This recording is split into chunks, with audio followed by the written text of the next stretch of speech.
Առաջինը խնայելու մշակույթի ցածր մակարդակը, որ երիտասարդները կարծում են, որ քանի ջահել ենք, կյանքը վայելենք, բայց միևնույն ժամանակ պետք է ասեմ մեր երիտասարդներին, որ քանի ջահել եք, ուրեմն ավելի շատ եք կարողանում աշխատել եւ ավելի շատ եք կարող խնայել։ Ինչքան մեծանաք, այդքան այդ հնարավորությունները, ժամանակը, ունակությունները ցավոք նվազելու են։ Դրա համար մտածեք, որ ուղիղ հակառակը տատիկս միշտ ասում էր, բալես այն ժամանակ, երբ ծովը ոտքերից էր, հիմա ձեր ծովը ձեր ոտքերից է, խնդրում եմ, որ այս տարիքից մտածեք ձեր ապագայի համար լավ հիմքեր նախապատրաստելու համար, խնդրում եմ չմտածել, որ խոսքը միայն փողի մասին է, սա ֆինանսական բոլոր ռեսուրսների մասին են, եւ ձեր գիտելիքի, եւ ձեր ժամանակի, եւ ձեր ունակությունների զարգացման մասին է խոսքը, որ կարողանաք վաղ տարիքից դա սկսեք։ Հաջորդը կուզեի խոսել հենց զեղծարարություններից, խարդախություններից եւ օր-օրի զարգացող թվային աշխարհում իրենց դրանից ելնող ռիսկերից։ Չեմ վախենա եւ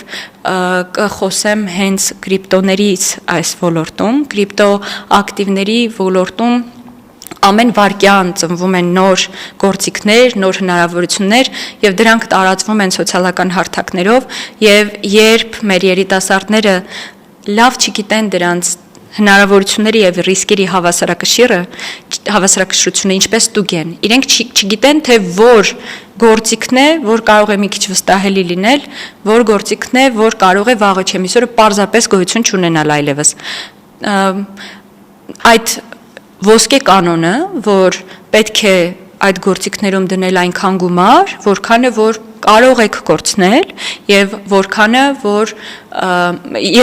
որ դիվերսիֆիկացված են ձեր միջոցները, այսինքն ես արդեն շեշտեցի, ունեք անվտանգության բարձիկ։ Առաջինը դա պետք է ապահովել եւ բավականին ապահով գործիքում դա պետք է դնել։ Դա կարող է լինել բանկային հաշիվ, կարող է լինել պարտատոմս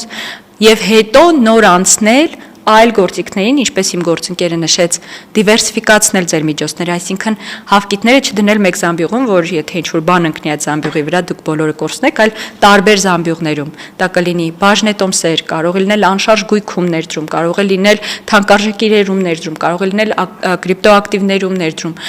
եւ կարողանալ խաղալ, որպեսզի մնալ ջրի վրա։ Այդ տատանումները շատ չազդեն։ Եվ երրորդը, ինչպես խոստացա նշեմ, կուզեի նշել պարտքերը, վարկերը,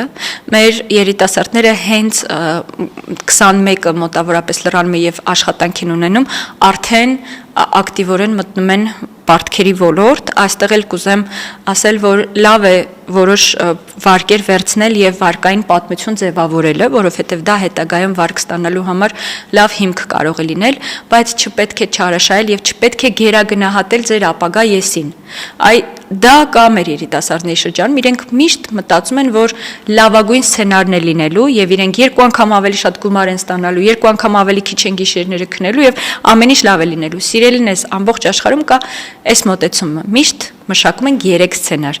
լավ սցենար, միջին սցենար եւ վատ սցենար եւ պետք է պատրաստ լինենք այդ վատ սցենարին։ Ոչ ոքս պատրաստ չէինք օրինակ 2019-ին կոവിഡ്ին, բայց եղավ